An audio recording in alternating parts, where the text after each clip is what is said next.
سورہ فاتحہ.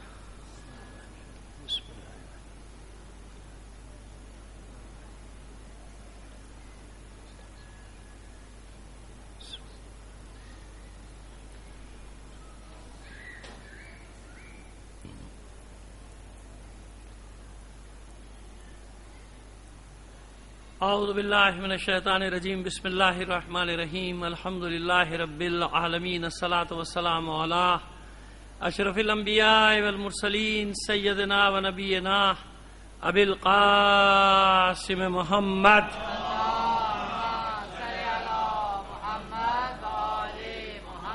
وآلہ الطیبین الطاہرین المعصومین ولعنۃ اللہ علی اعدائہم اجمعین من الآن الی قیام یوم الدین. اما بعد فقد قال اللہ تعالی فی کتابہ المبین وہو اصدق القائلین وقولہ الحق.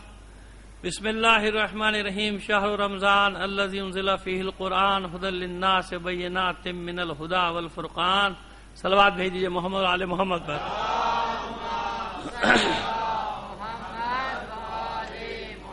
ہمارے باب العلم فاؤنڈیشن کے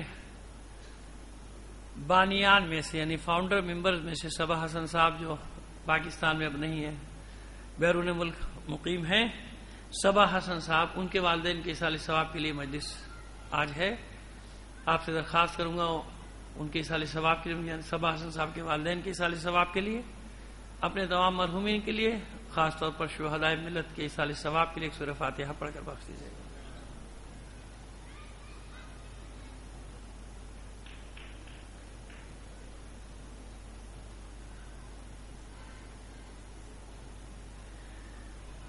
اور جیسا کہ آپ تک خبر پہنچ گئی ہوگی، آج پھر وہاں کویت میں مومنین کی مسجد میں جمعے کی نماز کے دوران دھماکہ ہوا اور آخری خبریں آنے تک 15-16 مومنین تقریباً کتنے ہو گئے؟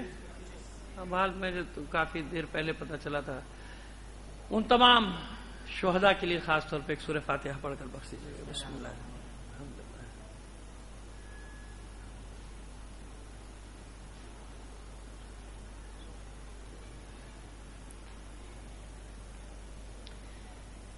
ایک صلوات عنایت فرما دیجیے محمد اور آل محمد پر.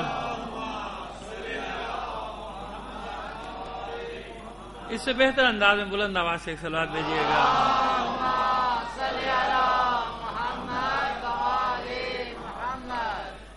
دو چار منٹ آپ کے لیں گے اس کویت کے حوالے سے. آپ کو یہ بتا دیں کہ اب یہ ساری لہر پھیل تو گئی، عرب ممالک میں بھی سب شروع ہو گیا، لیکن کویت میں جو واقع ہوا ہے وہ ذرا سا مختلف ہے. وہ اس لیے مختلف ہے، میں آپ کو بتا دوں، اس بات کو یاد رکھیے گا کہ جب یہ سانحہ ہوا، جس وقت بلاسٹ ہوا، تو سب سے پہلے جو شخص وہاں پہنچا ہے وہ وہاں کا امیر تھا. کویت کا امیر بغیر پروٹوکول کے اپنی گاڑی میں سب سے پہلے اس مسجد میں پہنچا تھا. اس کا پروٹوکول بعد میں پہنچا تھا. اور 4 بجے 5 بجے جب میری بات ہو رہی تھی تو اس وقت وہ امیر خود ہاسپٹل میں موجود تھا زخمیوں کے ساتھ. فرق ہے، آپ یاد رکھیے. اور یہ کویت میں کیوں کیا گیا جہاں کوئی امکان ہی نہیں، مطلب کویت میں تو کوئی ایسا سلسلہ ہے نہیں. کویت ان ممالک میں ہے جنہوں نے آل سعود کا ساتھ نہیں دیا. یہ اس لیے آپ کو معلوم ہونا چاہیے یہ ساری باتیں. ہمارے لوگ سب کو برا بھلا ایک دم کہنا شروع کر دیتے ہیں نا. کویت کے حالات بالکل مختلف ہیں. عمان نے بھی ساتھ نہیں دیا، جس کا دارالحکومت مسقط ہے، آل سعود کا اس حملے پہ جو یمن پہ حملہ ہوا ہے. اور کویت بھی وہ ملک ہے کہ اس نے کویت سے جب مدد طلب کی، اتحاد میں شامل ہونے سے کویت نے انکار کر دیا تھا. اس نے کہا تھا کہ میرے یہاں بڑا امن و امان ہے، میرے یہاں لوگ سکھ چین سے رہ رہے ہیں، شیعہ سنی سب، میں اس مسئلے میں نہیں الجھنا چاہتا. اور اس کا پس منظر کیا ہے؟ اس کا پس منظر یہ ہے کہ جب صدام نے حملہ کیا تھا، کویت پر قبضہ کیا تھا، تو اس وقت صرف وہاں کی شیعہ آبادی نے ریسسٹ کیا تھا اور کسی نے، سب چلے گئے تھے، صرف شیعوں نے ریسسٹ کیا تھا، وہاں رہے تھے. لہٰذا جب شیخ صبا سالم صبا صالح پورا نام ہے یا اس کا بیٹا، یہ جب واپس آیا ہے تو اس وقت سے اس کے دل میں، اور اس کا جو اس کا بیٹا ہے بنا ہوا ہے، ان کے دل میں مومنین کی جگہ ہے کہ انہوں نے برے وقت میں زمین کے ساتھ غداری نہیں کی. سمجھ میں آ گئی بات؟ اس لیے میں ہمیشہ کہتا ہوں اور پاکستان کے اداروں کو بھی سمجھاتا ہوں کہ جنہیں تم نے پالا تھا وہ آج ملک سے غداری کر رہے ہیں، دہشت گردی کر رہے ہیں، اور جن کے خلاف بنایا تھا وہ آج بھی اپنی مٹی سے وابستہ ہیں، اپنے وطن سے وابستہ ہیں، اپنے ملک سے وابستہ ہیں. یہ پوری زندہ باد، زندہ باد. مردہ آباد، مردہ آباد۔ اللہم صلی علی محمد وآل محمد۔ تو یہ بات میں نے اس لیے کہ اکثر لوگوں کو نہیں معلوم ہوا کہ کویت کا جو امیر ہے وہ مومن پر ویسے نہیں ہے جیسے اور طرح کے شیخ اور بادشاہ ہیں، وہاں حالات بالکل مختلف ہیں۔ وہاں مومن پر کہ سب کو سارے حقوق، یعنی جو ان کے قوانین کے اندر ہے کہ اپنے امام بارگاہوں کے اندر، مساجد کے اندر کوئی ڈسٹربنس وہاں کی حکومت کی طرف سے نہیں ہے، اور مومنین بھی کوئی ڈسٹربنس ان کے لیے پیدا نہیں ہونے دیتے۔ لہذا یہ سبب بنا کہ سب سے پہلے جو آدمی پہنچا وہ وہاں کا امیر تھا، اور یہاں جب چینل پہ 3 روز گالیاں کھا لیتے ہیں تو پھر کوئی وزیر جاتا ہے۔ فرق سمجھ میں آ گیا؟ جب تک ان کو پوری دنیا کی گالیاں نہ پڑ جائیں، بد دعائیں مول نہ لے لیں، اس وقت تک کسی کو توفیق نہیں ہوتی کہ زخمیوں کو جا کے دیکھ لے، شہداء کے گھروں پہ چلا جائے، نہیں جائے گا۔ وہاں کا امیر سب سے پہلے پہنچا تھا۔ بہرحال دعا کیجئے کہ پروردگار عالم آل سعود کے ہاتھوں کو کاٹ کے رکھے۔ اس آل سعود نے پورے عالم اسلام میں سب سے بڑا جو فتنہ ہے وہ آل سعود ہے۔ عالم اسلام میں اس وقت جو بھی تباہی بربادی ہو رہی ہے، سب سے بڑا ذمہ دار اس کی یہ آل سعود ہے۔ یہ سعودی حکومت ہے جس کے بڑے بڑے چمچے بیٹھے ہوئے ہیں نا، بڑے بڑے چینلز خریدے ہوئے، پیسہ دیا ہوا ہے، اس کے بعد پورے عالم اسلام میں۔ ورنہ مجھے بتا دے کوئی کویت میں کیا وجہ ہے، کویت میں کیا ہو رہا تھا، کویت میں کون سا شیعہ سنی جھگڑا چل رہا تھا؟ کوئی جھگڑا چل رہا تھا؟ یہاں تو آپ کہہ دیتے ہیں کہ صاحب وہ اس کے حامی اس کے حامی، کویت میں کیا تھا، کویت میں کیا ہوا ہے؟ لہذا اب آپ کی سمجھ میں آ جانا چاہیے کہ اصل فتنہ جو ہے، سب سے بڑا فتنہ وہی آل سعود ہے۔ اسی آل سعود کی وجہ سے عالم اسلام کو نقصان اٹھانا پڑ رہا ہے، اور عالم اسلام مسلسل یعنی نقصان دیکھ رہا ہے، تباہی کی طرف جا رہا ہے، زوال کی طرف جا رہا ہے۔ اور دعا کریں، ویسے تو انشاءاللہ ظاہر مشیت کے فیصلے ہیں وہ ہو چکے ہیں، لیکن دعا کریں کہ جلد از جلد اپنی آنکھوں سے ان اسلام کے غداروں کا انجام دیکھیں۔ یہ اب تو یہی دعا ہے کہ معبود اس وقت تک موت نہ دے جب تک آل سعود کا انجام نہ دیکھ لیں، جو انہوں نے غداریاں کی ہیں عالم اسلام کے ساتھ، مسلمانوں کے ساتھ۔ پروردگار جلد از جلد ان کو ان کے انجام تک پہنچا دے۔ تمام مومنین کی فتح یابی کے لیے، نصرت کے لیے، اسلام کی سربلندی کے لیے، اور ان منافقوں کی اور غداروں کی نابودی کے لیے بلند آواز سے ایک صلوات بھیجیے محمد آل محمد کا۔ ایک گزارش اور ہے کہ تھوڑا تھوڑا سا سمٹ آئیں گے تو ماحول بن جائے گا۔ یہ بیچ میں خلا جو ہے اچھا نہیں لگ رہا، گفتگو کرنے میں مجھے آسانی ہو جائے گی۔ سمٹ کے تھوڑا سا بیٹھ جائیے، ایک بار اور صلوات عنایت فرمائیے محمد آل محمد۔ آئیے، ابھی تک ہم نے بات کی رمضان، لفظ رمضان پر بھی بحث کی، اس کے معنی بھی بتایا، اس کے مفہوم بھی بتائے۔ آج پھر وہی حدیث کو لے کے بات کو آگے بڑھائیں گے، لیکن نتیجہ نکالیں گے 183 میں آیت، جہاں یہ آیا ہے نا کہ لعلکم تتقون، روزے رکھو تاکہ تم تقوی تک پہنچ جاؤ۔ یا ایھا الذین آمنوا کتب علیکم الصیام کما کتب علی الذین من قبلکم لعلکم تتقون، شاید تم تقوی حاصل کر لو، ممکن ہے تقوی حاصل کر لو، یا تاکہ تم تقوی حاصل کر لو۔ یہ لعلکم کے 2-3 ترجمے ہیں، یہ میں نے کر دیے۔ ممکن ہے تقوی حاصل کر لو، شاید تقوی حاصل کر لو، یا تاکہ تم، اس لیے رکھو تاکہ تم تقوی کی منزل تک پہنچ جاؤ۔ یہاں تک ہمیں بات کو پہنچانا ہے۔ شروع کرتے ہیں، دیکھتے ہیں بات کہاں تک جاتی ہے۔ پروردگار دعا کرتے ہوئے مدد کرے ہماری۔ اصحاب مسجد نبوی میں جمع ہیں، خدا کے رسول خطاب فرما رہے ہیں۔ خطاب کے دوران کہتے ہیں کیا تمہیں ایک ایسی خبر نہ دوں، ایسی بات نہ بتاؤں کہ جس پر عمل کرنے سے شیطان تم سے مشرق اور مغرب کے فاصلے کے برابر کی دوری پر چلا جائے، یعنی اتنی دور چلا جائے شیطان، اتنا دور ہو جائے تم سے، کیا ایسی بات نہ بتاؤں؟ تو سب نے کہا خدا کے رسول ارشاد فرمائیے، ہم وطن گوش ہیں سب، فرمائیے۔ کہا کہ یاد رکھو، روزہ یہاں سے آغاز کیا کہ یاد رکھو کہ روزہ شیطان کے چہرے کو سیاہ کر دیتا ہے، مومن کے چہرے کو نورانی کر دیتا ہے۔ مطلب یہ ہوا یہ جو روزہ ہے یہ شیطان کے چہرے کو کالا کر دیتا ہے، یعنی ذلت اور رسوائی، تڑپ رہا ہوتا ہے۔ جب کوئی مومن بندہ روزہ رکھتا ہے تو یہ تڑپ رہا ہوتا ہے۔ صدقہ اور خیرات اس کی کمر توڑ دیتا ہے۔ اس روزے کے عالم میں جو ایک ذرا سا صدقہ دیتا ہے تو اس کو نہ معلوم کتنا بڑا اجر ملتا ہے۔ کہ یہ اس کی کمر کو توڑ دیتا ہے، اس کی رگ قلب اور رگ گردن کو قطع کر دیتا ہے، اذیت میں رہتا ہے شیطان۔ روزہ رکھو تاکہ تم تقوی کی منزلوں تک پہنچ جاؤ، اور یاد رکھو کہ ہر چیز کی ایک زکوٰۃ ہے، یہ حدیث کے الفاظ ہیں، ہر چیز کی ایک زکوٰۃ ہے، اور اس جسم کی زکوٰۃ کا نام ہے روزہ۔ اس جسم کی زکوٰۃ کیا ہے؟ اللہ نے جو نعمت دی ہے اس وجود کی، اس کی زکوٰۃ کیا ہے؟ اس کی زکوٰۃ ہے جسم کی زکوٰۃ ہے روزہ۔ اور یہ روزے دار ہر وقت عبادت کے عالم میں رہتا ہے، سوائے اس وقت جب یہ کسی مسلمان کی غیبت کرتا ہے۔ اگر یہ روزے کے عالم میں غیبت نہ کرے تو اس کا سونا بھی عبادت، یہ اس حدیث کا حصہ ہے، کل میں نے اشارہ کیا اس حدیث کا حصہ ہے، اس کا سونا بھی عبادت بن جاتا ہے، یہ عبادت بن جائے گا۔ بس اس حدیث کے بعد کہ جو شیطان کو اتنا نقصان پہنچاتی ہے جو چیز، وہ کیا ہے؟ وہ آپ کی بھوک اور پیاس ہے۔ مقصد کیا ہے؟ روزہ میرے لیے ہے، روزہ میرا ہے، یہ ہے نا۔ کیسے پہنچے گا اس منزل تک آدمی؟ اس منزل تک پہنچ جائے کہ پروردگار عالم ارشاد فرما رہا ہے کہ شیطان تجھ سے، یعنی رسول فرما رہے، لیکن ظاہر ہے کہ رسول جو فرما رہے ہیں وہ اللہ کا ہی فرمان ہے، اللہ کا حکم ہے، کہ مشرق اور مغرب کی دوری پر چلا جائے گا۔ اس روزے کے ذریعے سے کیا ہوتا ہے؟ اب حدیث قدسی میں اس کی تشریح کی جاتی ہے، حدیث قدسی میں اس کی تشریح کی جاتی ہے۔ من طلبنی فقد وجدنی، جس نے بھی مجھے طلب کیا اس نے مجھے پا لیا۔ یعنی ایسا نہیں ہو سکتا کہ انسان اللہ کو چاہے اور اللہ اسے نہ ملے، ہو نہیں سکتا۔ من طلبنی فقد وجدنی ومن وجدنی فقد عرفنی، اور جس نے مجھے پا لیا اس نے مجھے پہچان لیا۔ حالانکہ دیکھیے بظاہر تضاد نظر آ رہا ہے نا اس حدیث سے، جو پیغمبر کی حدیث ہے کہ اللہ کو کسی نے نہیں پہچانا سوائے میرے اور علی کے، مجھے کسی نے نہیں پہچانا سوائے اللہ کے اور علی کے، علی کو کسی نے نہیں پہچانا سوائے اللہ کے اور میرے۔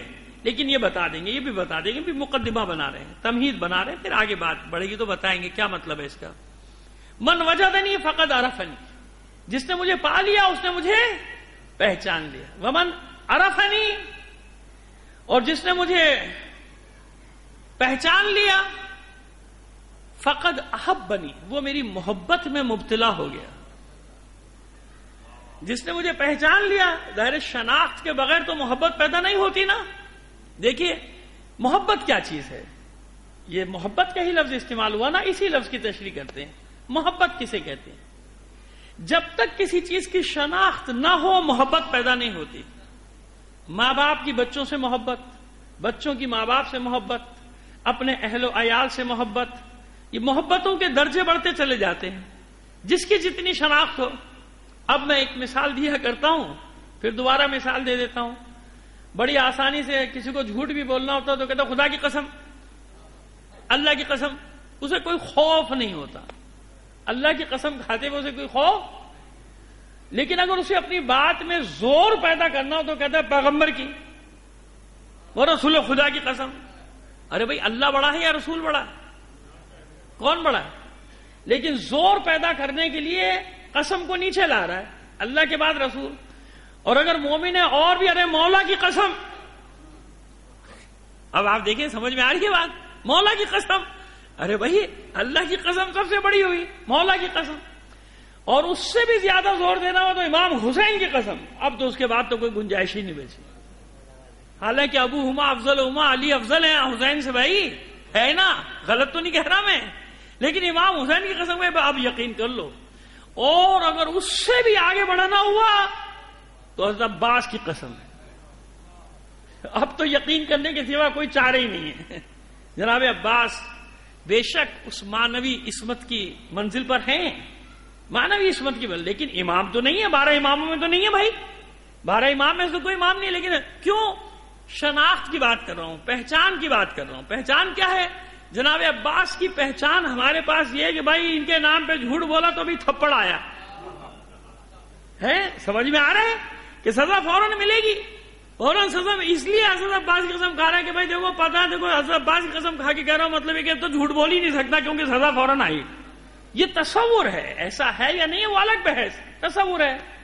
اور امام حسین تھوڑا سا نرمی کر دیں گے، مولوی تھوڑا نرمی، اور اللہ تو ہے ہی رحیم و کریم. سمجھ میں آئی یار؟ تو یہ ہوتی ہے شناخت کہ جس کی جتنی شناخت ہو، جیسی شناخت ہو وہیں تک جائے گا نا. اگر یہی شناخت آگے بڑھ جائے، یہی شناخت رسول تک بڑھ جائے، اور یہی شناخت اللہ تک چلی جائے، کبھی وہ ان تمام ہستیوں کا جن کو میں اپنے اوپر مہربان پاتا ہوں، اپنے مولا کو، اپنے ائمہ طاہرین کو، اپنے آقا عباس کو، سید و سردار کو اپنے اوپر مہربان پاتا ہوں، اپنے سے محبت کرنے والا پاتا ہوں، ذرا تصور تو کیجئے کہ ان ہستیوں کا خالق کون ہے؟ ان ہستیوں کا خالق اللہ ہے نا. اور یہ محبت کا پیدا کرنے والا کون ہے؟ تو جس نے یہ محبتیں ماں کے دل میں ڈالی، باپ کے دل میں ڈالی، بھائی بہن کے دل میں ڈالی، اور ائمہ طاہرین کو ہم پر مہربان بنائے، تو وہ خود کتنی محبت کرتا ہوگا. اسی لیے پیغمبر کو کیا کہا جاتا ہے؟ محبوب الہی، حبیب الہی. یعنی اللہ محبت کرتا ہے، محبوب الہی ہے پیغمبر ختمی مرتبہ.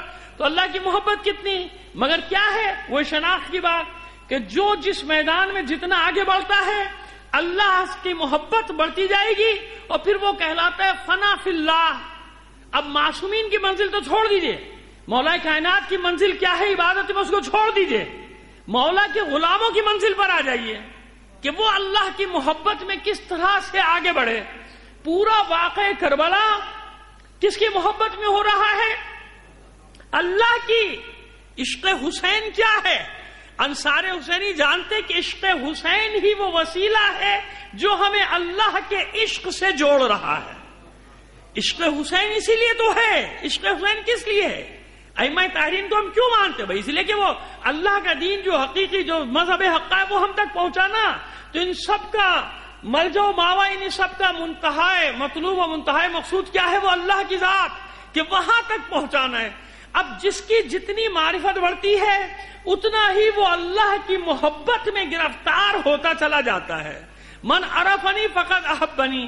پھر اس کے دل میں اللہ کی محبت پیدا ہوتی ہے کہ میرا اللہ مجھ پر کتنا مہربان ہے، میں کتنی نافرمانیاں کرتا ہوں. میں یہ چاہتا ہوں کہ جس نے میرے ساتھ زیادتی کی ہے اس کو فوراً سزا ملنی چاہیے. ہر انسان کا دل چاہتا ہے کہ اتنا ظلم کیا ہے معبود، اس نے مجھ پر تہمت لگائی ہے، یہ میرا مال کھا گیا، یا اللہ اس کو سزا دے. اور سزا نہیں ملتی اس کو. ہم کہتے ہیں عجیب نظام ہے، اتنا غلط آدمی ہے پھر بھی اس کو سزا دنیا میں نہیں مل رہی. اچھا اب یہ اپنے اوپر لے آئیے آپ بات کو. اگر یہی طے ہو جائے کہ ہر گناہ کی، ہر جرم کی سزا فوراً ملنی ہے، تو ذرا اپنے حساب کیجئے. پھر سوچئے نا کہ پھر مجھے بھی ہر غلطی کی سزا فوراً ملنے لگی تو میرا کیا ہوگا. تو یہاں سے پتا چلتا ہے کہ وہ کتنا مہربان ہے کہ سزا میں تاخیر تاخیر تاخیر، قیامت تک کی تاخیر شاید سدھر جائے، میری بارگاہ میں آ جائے. قل یا عبادی الذین اسرفوا علی انفسہم لا تقنطوا من رحمت اللہ. اے رسول میرے گناہگار بندوں سے کہیے، مومنوں سے نہیں، نمازیوں سے نہیں، روزے داروں سے نہیں، حج کرنے والوں سے نہیں. قل یا عبادی الذین اسرفوا علی انفسہم، جنہوں نے اپنے نفسوں پر ظلم کیا، اسراف کیا، یعنی گناہوں میں مبتلا رہے، ان سے کہیے، میرے ان بندوں سے کہیے لا تقنطوا من رحمت اللہ، اللہ کی رحمت سے کبھی مایوس، اللہ کی رحمت سے مایوس نہ آنا. اور کئی مقامات پر ایسا ہوا کہ جہاں رحمت للعالمین کی رحمتوں کا اختتام ہوتا ہے نا، وہاں سے اللہ کی رحمت کا آغاز ہوتا ہے. مثالیں دینا شروع کروں گا، پہلی بھی دے چکا ہوں تو پتہ نہیں کتنا وقت نکل جائے گا. یہ ذہن میں رکھیے گا کہ وہ رحیم و کریم ہے کہ ایک اپنے گناہگار بندے کی خاطر اپنے رسول کی بات کو پس پشت ڈال دیا. بس ایک مثال دے دیں جناب موسیٰ کے علیہ السلام کے زمانے کی. ایک صلوات بھیجیے محمد علیہ محمد پر. ایک مثال دے دیتے سنی ہوگی، لیکن یہ موقع آ گیا اس کی تکرار کا. یہ وہ واقعات ہیں جو مسلسل تکرار ہوتے رہنا چاہیے. معصوم بچوں کے دماغوں میں یہ باتیں بیٹھتی چلی جائیں کہ یہ جیسے ابھی ہم نے 4-5 دن دیکھے تھے کراچی میں جو حالات گزرے، وہ واقعی وہاں کے لوگ جانتے ہیں. جو بیچارے 2-2.5 کروڑ آدمیوں پر گزری ہے، وہ وہی جانتے ہیں جن پر گزر گئی، جنہوں نے لاشیں اٹھا لی، سینکڑوں سے اب تو 1000 سے اوپر تجاوز کر گیا کہ نہ لائٹ نہ بجلی نہ خود. خیر ہر جگہ خدا سب کو اپنی حفظ و امان میں رکھے. میں کراچی کا رونا نہیں رو رہا، یہ تو پورے پاکستان کا رونا ہے. کہیں اس وجہ سے، کہیں اور کسی وجہ سے، کہیں اور کسی وجہ سے مصیبت تو سب جگہ ہی آئی ہے. وہ مصیبت جو خود ہم نے اپنے اوپر مسلط کر لی. تو ایسے ہی ہوا، قحط پڑ گیا، بارش نہیں ہوئی. جمع ہو گئے لوگ جناب موسیٰ کی بارگاہ میں. آپ کلیم اللہ ہیں، کلام کرتے تھے نا اللہ سے، آپ کلیم اللہ ہیں، پوچھئے کیا ہوا آپ سے، کیا قصور ہو گیا؟ بارش نہیں بھائی، اتنے گناہ گار ہیں، بارش ہوتی رہی، اب تو بارش نہیں ہو رہی. تو جواب ملا کہ موسیٰ قوم میں ایک فرد ایسا ہے جس کے گناہ اتنے بڑھ چکے ہیں کہ جب تک یہ درمیان میں رہے گا بارش نہیں ہوگی. ہمارے یہاں بھی ایک صاحب کے لیے کہا جاتا ہے کہ جب تک وہ موجود ہیں جن کو مونجو دڑو سے نکال کے لایا گیا ہے، واپس ان کو مونجو دڑو جب تک نہیں پہنچایا جائے گا اس وقت تک بارش نہیں ہوگی. صلوات بھیجیے محمد آل محمد پر. اب نام لے دوں گا تو مسئلہ سیاسی ہو جائے گا، لہذا بس اتنا اشارہ کافی رکھے. مونجو دڑو سے ایک آدمی کو نکال کے لا کے ہم پر بٹھا دیا ہے، اور کوشش یہی ہے کہ کسی طرح واپس وہ مونجو دڑو پہنچ جائے. جب تک نہیں پہنچے گا جب تک بارش نہیں ہوتی. خیر جناب، تو وہ ایک آدمی تلاش کرو بھائی، جمع کر لیا قوم کو، قوم جمع ہو گئی. جناب موسیٰ نے خطاب کیا. دیکھیے اللہ نے کہا ہے پیغمبر سے، پیغمبر اپنی مرضی سے بات نہیں کر رہے، اللہ نے کہا کہ بھائی ایک فرد ایسا ہے اس کی وجہ سے ساری مصیبت آئی ہوئی ہے. کراچی پہ مثلا ایک فرد کو ہٹاؤ، یا سندھ پر یہ مصیبت آئی ہوئی ہے، یا پاکستان پہ کسی اور بڑے کی وجہ سے مصیبت ہے، اس کو ہٹاؤ. جب تک یہ رہے گا مصیبتیں رہیں گی، اس کو نکالو. اب نکل جائے، وہ خود ہی نکل جائے بھی جو ہے. اب جو ایسا ہوگا تو پہچانتا ہے نا، ہمارا والا بھی پہچانتا ہے، وہ جانتا ہے کہ میں ہوں، اقرار نہیں کرتا. لیکن جناب وہ قوم جمع ہو گئی. اب ظاہر ہے کہ جو اتنا بڑا گناہ گار ہوگا وہ تو جانتا ہے نا اپنے آپ کو کہ میں ہی ہوں، میرے مجھ سے زیادہ گناہ تو کسی کے نہیں ہو سکتے. بس جب یہ تقریر ہو رہی ہے جناب موسیٰ کی، میں بتانا چاہ رہا ہوں کہ رحمان و رحیم کس معنی میں ہے اللہ. اس وقت وہ شخص رجوع کرتا ہے، اس وقت رجوع کرتا ہے. کہتے ہیں من عرفنی فقد احبنی، جو مجھے پہچان لے گا اس کے دل میں میری محبت پیدا ہو جائے گی. بس اسی وقت رجوع کرتا ہے، معبود یا تو جانتا ہے یا میں جانتا ہوں، یا تو جانتا ہے یا میں جانتا ہوں، اور کوئی نہیں جانتا میرے قوم میں کہ وہ شخص میں ہی ہوں جس کے گناہ اس پوری قوم سے زیادہ ہے.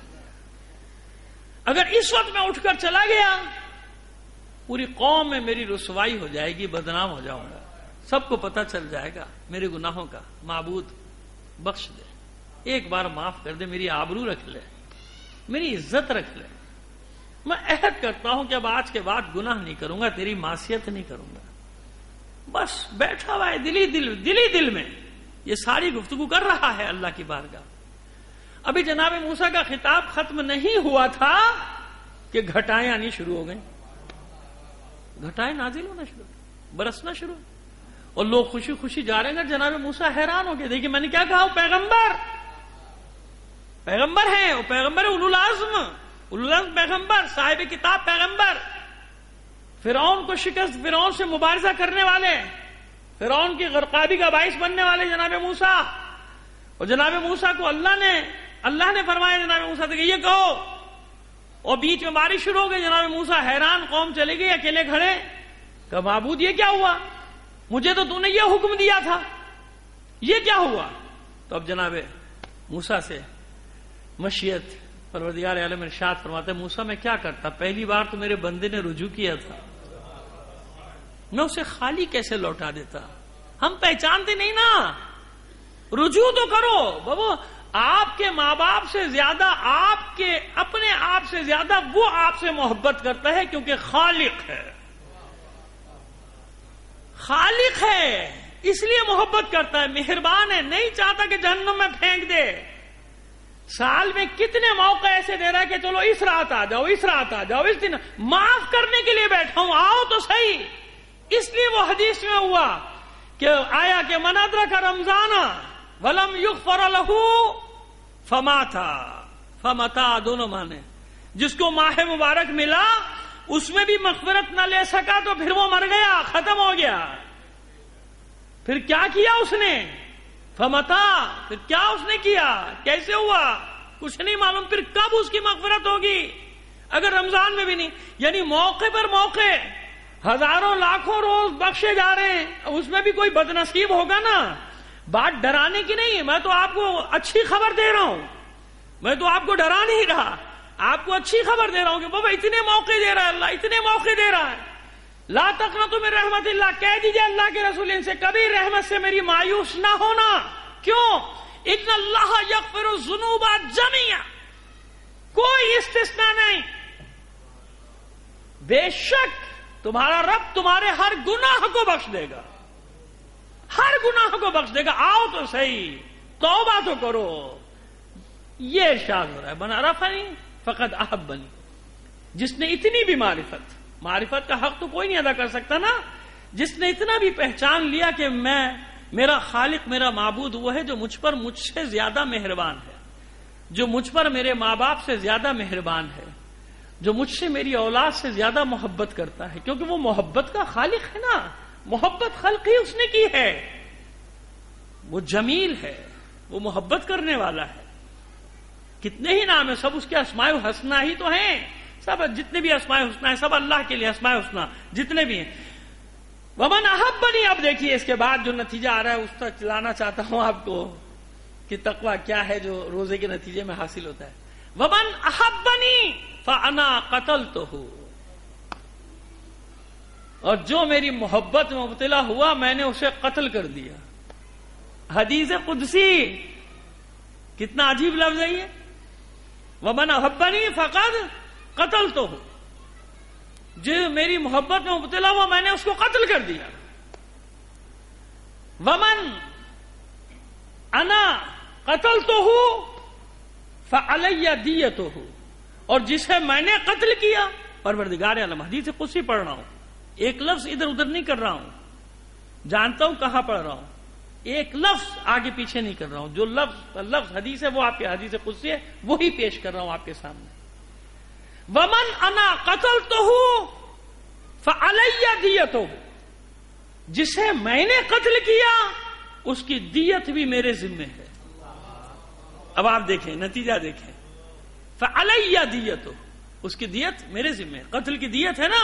پروردگار عالم فرما رہا ہے ومن احبنی فانا قتلتہ، جو میری محبت میں مبتلا ہوا فقد انا قتلتہ، میں نے اس کو قتل کر دیا. ومن انا قتلتہ فعلی دیتہ، اور جسے میں نے قتل کیا اس کی دیت مجھ پر ہے. اب وہ دیت کیا ہے؟ فانا دیتہ، اور میں اپنے اس محبوب بندے کی خود دیت ہوں.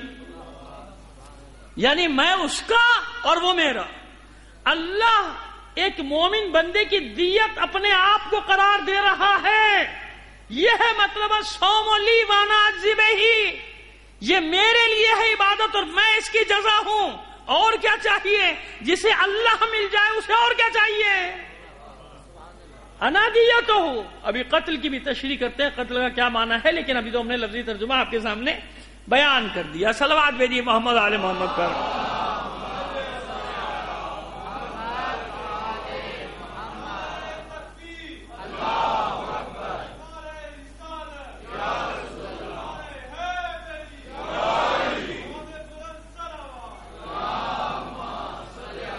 یہ شعر پڑھنے نہیں جا رہا، لیکن بتا رہا ہوں کہ جو بڑے اساتذہ ہیں، جو شاعر ہیں، اب آپ کو سمجھ میں آئے گا کہ انہوں نے محبت اور عشق کو کس معنی میں استعمال کیا ہے. یہ وہ محبت ہے. اگر علامہ اقبال کہیں عشق کی اصطلاح کو استعمال کر رہا ہے اور اس کا مخالف اسکول آف تھاٹ اس پہ فتویٰ لگا رہا ہے، مخالف اسکول آف تھاٹ بھی ہوتے نا، جیسے ہمارے یہاں بھی ہوتے ہیں، سب جگہ ہوتے ہیں، تو شعراء میں بھی اسکول آف تھاٹ ہیں. اقبال کا اسکول الگ ہے، اور دوسرے شاعر کا نام نہیں لینا چاہتا، اس کے حامی جو ہے وہ اقبال کی مخالفت کرتے ہیں خواہ میں کہ جناب کیا کیا چیزیں لے کر آ گیا، کیا کیا چیزیں لے کر آ گیا. نہیں، پہلے سمجھو تو صحیح، اس محبت اور عشق کے معنی کو سمجھو کہ اس کا معنی کیا ہے. پھر سمجھ میں آتا ہے کہ وہ محبت کیا ہے جس میں فنا فی اللہ. فنا فی اللہ کا مطلب یہ ہے یعنی آپ اپنے آپ کو مٹا رہے ہیں، ہم مٹا رہے ہیں نا اپنے آپ کو اللہ کی راہ میں، ہم اللہ کی راہ میں مٹا رہے ہیں. پروردگار فرما رہا ہے فانا قتلتہ، جو میری محبت میں مبتلا ہوگا میں نے اسے قتل کر دیا. یہ آخری منزل ہوتی ہے عشق کی، جس میں یعنی سیر و سلوک کے لوگ عرفا اس مر مٹنے کو قتل سے تشبیہ دیتے ہیں کہ میں فلاں کے عشق میں مر گیا، فلاں ہو، یعنی یہ عشق حقیقی کی بات کر رہا ہوں بھائی، کہیں اور نہ لے جانا اس کو، یعنی اللہ کا عشق، رسول کا عشق، فنا ہو گیا اس عشق میں. یہ عشق ہے جو ویسے قرنی کو مجبور کرتا ہے کہ نہ معلوم میرے حبیب کا، اللہ کے حبیب کا کون سا دندان مبارک شہید ہوا ہوگا، لہذا اپنے دندان مبارک شہید کر رہا ہے. رسول نے شرک کا فتویٰ لگایا؟ نہیں لگایا نا. رسول نے معاذ اللہ کفر کا فتویٰ لگایا؟ نہیں لگایا. بلکہ جناب ویسے قرنی ہو کر چلے گئے، ملے بھی نہیں، صحابی کا درجہ بھی دیا، اور یہ بھی فرمایا کہ خوشبو آ رہی ہے مجھے کسی کی. کون ہو کے گیا ہے؟ میرا دوست ہو کر گیا ہے مدینے سے. وہ ویسے قرنی، عشق کی منزلیں، محبت کی منزلیں. اسی لیے یہ عین، شین اور قاف کا لفظ قرآن میں استعمال نہیں ہوا. کیوں؟ احتمال یہ تھا کہ لوگ اس کو غلط معنی میں استعمال کر جاتے. اگر عشق کا مادہ عربی کا مادہ ہے عین شین قاف، اس لیے نہیں آیا، اس لیے نہیں کہ شجر ممنوع ہے، شجر ممنوع نہیں ہے، بلکہ اس لیے نہیں آیا کہ قرآن میں اگر یہ لفظ آ جاتا تو لوگ اس کو غلط استعمال، صبح شام اشعار کی جگہ وہ آیت لکھ کے بھیج رہے ہوتے کسی کو. معذرت کے ساتھ میں تو جو فکر انسانی ہے، طرز فکر انسانی، میں اس کی عکاسی کر رہا ہوں. اس لیے مادہ قرآن میں استعمال نہیں ہوا، روایات میں استعمال ہوا، عرفا نے استعمال کیا.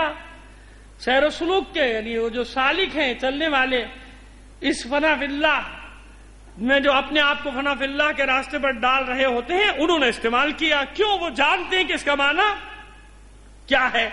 اسی عشق کو، اسی محبت کو اقبال لے کر آیا ہے. اگر اپنے کلام میں جا بجا عشق کا استعمال کیا تو دیکھیے کہاں کیا ہے. غزل میں نہیں کیا. غزل میں عشق کا استعمال اور ہے، جہاں اقبال نے استعمال کیا وہاں کچھ اور ہے. وہاں وہ کیا کہتے ہیں؟ جناب ابراہیم کے لیے. جناب ابراہیم، اب دیکھیے، وَمَنْ أَحَبَّنِي فَأَنَا قَتَلْتُهُ، جو میری محبت میں گرفتار ہوا میں نے اسے قتل کر ڈالا، قتل کر دیا. اور جسے میں نے قتل کر دیا، وَأَنَا قَتَلْتُهُ فَعَلَيَّ دِيَتُهُ، اس کی دیت بھی میرے ذمہ ہے. بس اب اس شعر کو دیکھیے، آپ ہزاروں بار سنا ہوگا آپ نے اقبال کا، بے خطر کود پڑا آتش نمرود میں عشق. یہ ہے وہ اللہ کا عشق، یہ ہے وہ محبت جس میں ابراہیم سکون کے ساتھ، گھبراہٹ کے ساتھ تھوڑی، گھبراہٹ کے ساتھ کہا. کوئی گھبراہٹ ہے؟ کوئی بے چینی ہے؟ کوئی خوف ہے؟ کچھ نہیں ہے. اس میں پڑھ چکا ہوں مجلس. جناب ابراہیم کو کوئی خوف نہیں. یہ ہے وہ عشق، یہ ہے وہ محبت کہ جہاں اللہ کی راہ میں اپنے آپ کو فنا کیا جا رہا ہے، اور پھر اللہ دیت میں کیا دے رہا ہے جناب ابراہیم کو؟ خلیل اللہ، میرا خلیل ہے، میرا دوست ہے. ابراہیم میرا ہے، میں ابراہیم کا ہوں. صلوات بھیجیے محمد آل محمد. بے خطر کود پڑا آتش نمرود میں عشق. عقل ہے محو تماشائے لبے بام ابھی، عقل دیکھتی رہ گئی. اصل میں یہی دو اسکول آف تھاٹ ہیں، شاعری میں بھی اور بھی محاذوں پر بھی، ادبی میدانوں میں بھی، عرفا میں، صوفیہ میں، علماء میں، فقہا میں. یہ انہی دونوں میں ٹکراؤ چل رہا ہے، عقل اور عشق کی جنگ جاری ہے. لیکن یاد رکھیے کہ عقل ضروری ہے، ورنہ عقل دیتا کیوں اللہ؟ عشق جو نہیں سمجھ پاتا نا، اس کے لیے مسئلہ ہو جاتا ہے. عشق عقل کے بعد کی منزل ہے، عقل کے آگے کی منزل ہے. تکرار کر دیں 2 منٹ میں، پریشان تو نہیں ہوں گے آپ؟ کیونکہ جن لوگوں نے نہیں سنا ہماری تسلی ہو جائے گی، ان بچے سمجھ. دیکھیے مسئلہ کیا ہے، عشق اور عقل میں فرق کیا ہے. عقل تمیز سکھاتی ہے چیزوں میں، تمیز سکھاتی ہے نا، یہ اچھا یہ برا. عقل آپ کو پابند نہیں کر سکتی کہ یہ کام کرو یا نہ کرو. عقل کا کام ہے صرف بتانا. عقل نے بتایا کہ چوری کرنا غلط ہے، ڈاکہ ڈالنا غلط ہے، لیکن عقل روک سکی؟ نہیں روک سکی نا. عقل مند آدمی تو نئے سے نئی ترکیبیں نکالتا ہے ڈاکہ ڈالنے کے. وہ وائٹ کالر کرائم اب ایک اصطلاح اور بھی تھوڑی میں نے یاد کر لی ہے. وہ رہے نا سارے بیٹھے ہوئے نا، کس طرح کیسی عقل استعمال کر رہے ہیں 20 کروڑ آدمیوں کو لوٹنے کی، کس طرح سے لوٹنے کے نئے نئے طریقے ایجاد کر رہے ہیں نا، تو عقل ہے نا، تو عقل نے بتایا نا کہ یہ غلط ہے، مگر عقل روک سکی نہیں روک سکی۔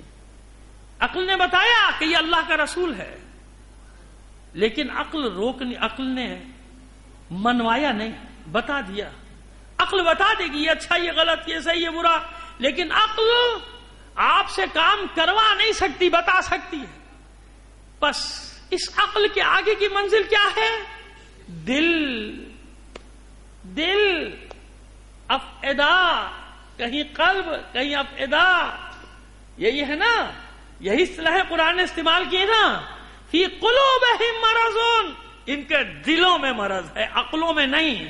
عقلیں تو بہت کام کرتی ہیں، ہے نا، فی قلوبہم، منافقین کی عقلیں کام کرتی تھی نا، آج بھی کرتی ہیں، جبھی تو اتنی بڑی بڑی سازشیں کرتے ہیں کہ نہیں کرتے۔ فی قلوبہم مرض، ان کے دلوں میں مرض ہے، دماغوں میں تھوڑی ہے۔ عقل تو کام کر رہی ہے نا، عقل کام کر رہی ہے، منافقین کی، مشرکین کی، یہود و نصارہ کی، غداروں کی، سب کی عقلیں کام کر رہی ہیں۔ لہذا آخری مرحلہ عقل کو قرآن نے نہیں بتایا، آخری مرحلہ کسے بتایا؟ فی قلوبہم مرض فزادہم اللہ مرضا، ان کے دلوں میں مرض ہے اور اللہ ان کے مرض کو اور بڑھا دے گا، ان کی منافقت کی وجہ سے۔ فی قلوبہم زیغون، ان کے دلوں میں کجی ہے، ٹیڑھا پن ہے، دل کی بات ہو رہی ہے۔ اور جب پردہ ڈالنے کی بات آئی تو کہاں کی بات آئی؟ سورہ بقرہ میں کس چیز کی بات ہے؟ غشاوتن، کہاں پہ یہ پردہ پڑا ہوا ہے؟ ختم اللہ علی قلوبہم وعلی سمعہم وابصارہم، سماعت، بصارت اور دل، عقل نہیں، کیونکہ عقل تو کام کر رہی ہے نا، عقل کام کر رہی ہے، دلوں میں مرض ہے۔ لہذا جب تک دل میں جو چیز گھر نہ کری ہے، دل ہے، دل نفرت نظر آنے والی چیز نہیں، محبت نظر آنے والی چیز نہیں، حسد نظر آنے والی چیز نہیں، رشک نظر آنے والی چیز نہیں، ان سب کا تعلق ہے احساس کے ساتھ، احساس کا تعلق ہے دل کے ساتھ۔ جو چیز دل میں گھر کر جائے انسان اسی پر عمل کرے گا۔ عقل کہہ رہی ہے کہ نواسہ رسول ہے، مگر دل میں بغض علی اور اولاد علی، قتل حسین پہ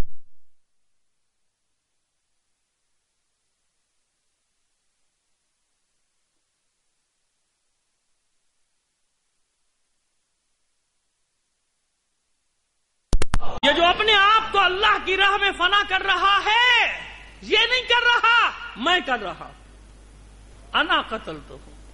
کیوں؟ اس فنا فی اللہ ہونے کا سبب میری محبت ہے نا، میری وجہ سے۔ اب سمجھ میں آ گیا، میں نے آسان کر دیا مطلب کو آپ کے لیے۔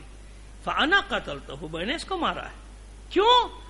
میری وجہ سے نا، میری محبت میں یہاں تک پہنچا ہے نا، یہ میری محبت میں یہاں تک آیا، میری محبت میں اپنی ذات کو مٹا رہا ہے، میری محبت میں اپنی ذات کو فنا کر رہا ہے۔ بس تو اس کا دیا کون دے گا بھائی؟ جب یہ میری محبت میں اپنے آپ کو مٹا رہا ہے تو میرے ذمہ ہے اس کی یہ فنا، تو اس کا دیا کون دے گا؟ میں دوں گا۔ اور اس کا دیا کیا دوں گا؟ 100 اونٹ، 200 اونٹ، جنت میں بلند درجہ نہیں، اس کی جزا میں خود ہوں، اس کے دیا میں خود ہوں۔ صلوات بھیجیے محمد آل محمد پر۔ میں اس کے دیا، میں اس کا بدلہ، یہ ہے قتل کا مطلب۔ یعنی کیونکہ یہ اپنے آپ کو میری راہ میں مٹا رہا ہے، میرے لیے جا رہا ہے، میرے لیے سب کام کر رہا ہے، میری محبت میں گھر سے نکلا ہے، میری محبت میں جان لٹا رہا ہے، میری محبت میں خانوادے کو لے کے نکلا ہے، میری محبت میں کنبے کو لے کر چلا ہے۔ بس ریا سے پاک ہو۔ شرک کی ایسی شکل ہے ریا کہ جو نظر بھی نہیں آتی۔ ہر عبادت میں ریاکاری کا امکان موجود ہے۔ ریا سے بچا لو اپنے آپ کو، اپنے عمل کو ریاکاری سے بچا لو۔ روزہ ہو، نماز ہو، کوئی بھی عبادت ہو، ریاکاری شرک کی ایک شکل ہے۔ بس اس ریا سے بچانے میں کامیاب ہو گئے. اپنی عبادت کو میں تمہارا ہوں تم میرے ہو، میں تمہارا ہوں تم. یہ ہے وہ عشق جس کی بات ہو رہی ہے کربلا میں. عقل کوفے میں ٹھہر گئی، رک گئی، عشق حبیب ابن مظاہر کی صورت میں کربلا پہنچ گیا. مجھے بتائیے کہ حبیب ابن مظاہر سے بڑا کوئی عالم تھا کوفے میں اس وقت؟ فقیہ. بھائی میں دلیل دے رہا ہوں نا. فقیہ کوفہ کس نے کہا جناب حبیب ابن مظاہر کو؟ حسین نے کہا. جسے حسین فقیہ کہہ دے اس زمانے میں اس سے بڑا کون فقیہ ہے بھائی؟ تو فقیہ کون ہوتا ہے؟ فقہ سے نا، تفقہ سے ہے نا. کتنی عقل ہے حبیب کے پاس، کتنی فکر ہے، کتنی پہنچ ہے. اس لیے میں نے کہا کہ عقل اور عشق میں لڑائی وہ کراتا ہے جو ان کے رشتے کو نہیں جانتا. عشق آگے کی منزل ہے. عقل نے بتا دیا تھا کوفے والوں کو یہ حق ہے یہ باطل، لیکن کیا ہوا؟ نہیں جا سکے. کیوں؟ ڈر گئے. کوئی موت سے، کوئی جان و مال سے، کوئی کچھ مفادات آڑے آ گئے، ڈر گئے. حبیب کس منزل پر تھا؟ عقل سے آگے کی منزل پر چلا گیا، عشق کی منزل پر، کہ یہ نہیں ہو سکتا کہ فرزند رسول کو تنہا چھوڑ دیا جائے. عشق آ گیا، ساری پابندیاں توڑ کے آ گیا کہ نہیں آ گیا؟ بس جہاں ریاکاری تھی وہاں محبت کا بھرم کھل گیا. محبت کے دعوے دھڑے کے دھڑے رہ گئے. سب نے محبت کا دعویٰ کیا تھا نا کوفے میں. ریاکاری تھی نا، محبت کا دعویٰ تو کیا تھا، لیکن جب وقت پڑا تو وہ ریاکاری کھل کر سامنے آ گئی. کیونکہ ریاکار جان تھوڑی دے گا، وہ تو دکھاوے کے لیے سب کر رہا تھا نا. دکھاوے کے لیے عبادتیں، دکھاوے کے لیے محبت، دکھاوے کے لیے عشق. تو جب میدان آیا کارزار کا سامنے تو اب کہاں سے؟ اب تو جان بچا کے بھاگے گا. لیکن جہاں ریا نہیں ہوگی وہاں کون ہوگا؟ وہاں حبیب ابن مظاہر ہوگا. پس ہر عبادت کی منتہا وہ ہے، اور ریا سے پاک عبادت یہی تقوی الہی ہے. اس لیے روزے کو اپنے لیے قرار دیا، صوم لی، میرے لیے ہے. کیوں؟ یہ عبادت نظر نہیں آتی جب تک کہ تم بتاؤ گے نہیں کسی. بھائی رمضان میں تو ٹھیک ہے، باقی حالات میں جب تک بتاؤ گے نہیں تو روزہ کیسی عبادت ہے جس میں ہاتھ پیر نہیں ہلانے؟ باقی عبادتوں میں تو ہاتھ پیر ہلانے نا وجود کی حرکت ہے، روزے میں وجود کی حرکت نہیں ہے. کہ اس لیے لعلکم تتقون، کیونکہ ریاکاری سے پاک ترین عبادت ہے، یعنی قریب ترین ہے، قریب ترین ہے پاکیزہ ہونے میں یہ عبادت روزہ. کیونکہ اس میں ریاکاری نہیں ہے، بے نیازی ہے. اس میں بھوک اور پیاس کی برداشت ہے، کھانے سے بے نیازی، پینے سے بے نیازی. وہی سمدیت والی بات آ جاتی ہے جو میں کل کر چکا. تو لعلکم تتقون، روزہ رکھو تاکہ تم ریاکاری سے پاک عبادت کی طرف قریب ہو جاؤ، ریاکاری سے پاک عبادت تمہیں حاصل ہو جائے. لعلکم تتقون، شاید ایسا ہو جائے. اس روزہ رکھنے کو اس لیے تم پر واجب قرار دیا اور تمام امتوں پر واجب قرار دیا تھا. اور اس لیے بھی تقوی سے قریب ہو جاؤ گے کہ جب یہ شدید گرمی میں بھوک اور پیاس برداشت کرو گے تو تمہیں احساس ہوگا، دوسروں کا، غریبوں کا احساس ہوگا. احساس پیدا نہیں ہو رہا، اس کا مطلب یہ کہ عبادت کی روح اس کو حاصل نہیں ہو رہی ہے، عبادت کی روح حاصل نہیں ہو رہی. بس اپنے آپ کو اس عبادت میں مٹانا، یہ بھوک اور پیاس برداشت کرنا تمام شرائط کے ساتھ، یہ کیا کرتا ہے؟ اللہ کے قریب کر دیتا ہے. اس لیے اللہ اس عبادت کو اپنے سے منسوب کر دیتا ہے کہ یہ میرا ہے، یہ میرے لیے، اس کی جزا میں خود ہوں. اور کیا چاہیے؟ فنا کر رہا ہے نا اپنے آپ کو اللہ کی راہ میں. فانا دیتہ، میں اس کی دیت ہوں، میں اس کا ہوں، یہ میرا ہے. بس جب یہ دوریاں ختم ہو گئیں، یہ قرب حاصل ہو گیا، پھر جنت وغیرہ تو بات کی بات ہو گئی نا. بس اسی لیے انصار حسینی ہو یا انصار پیغمبر ختمی مرتبت ہو یا انصار فاطمۃ الزہرا، زیارت وارثہ میں سب پر زیارت پڑھتے ہیں نا آپ، زیارت وارثہ میں زیارت انصار جو پڑھتے ہیں، صلوات بھیجیے محمد آل محمد پر.